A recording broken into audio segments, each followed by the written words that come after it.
তাহলে আমি কয়েকটা কবিতার নাম বলছি, এই কবিতাগুলো কার লেখা আপনি একটু আমাকে বলবেন কেমন? হ্যাঁ। অগ্নিবীণা, বিষের বাসী, দোলন চাপা, সিন্ধু হিল্লোল, ফণি মনসা, ছায়ানট, সর্বহারা, চিত্তনামা, নতুন চাঁদ, জিঙ্গে ফুল, চন্দ্রবিন্দু, এগুলো কার লেখা বলেন তো?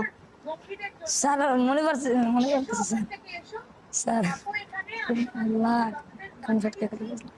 স্যার যে লেখছিল তারই তো লেখা স্যার। হ্যাঁ, যে লিখেছিল তারই তো লেখা স্যার, আপনি জানেন না? আরে কবির নাম, লেখকের নাম, নাম কি? যিনি লিখছে তার নাম তো স্যার। কি লেখকের নাম, কি লেখকের নাম কি? যেগুলো লিখেছে তাই আরে লেখকের নাম কি? স্যার। এটা তো ভাই এটা আগে বললেই তো পারতেন যে স্যার আমি পারি না। 5 বছর কি করছেন আল্লাহ ভালো জানে। যাক, প্রশ্ন বাদ, দ্বিতীয় প্রশ্নে আসি।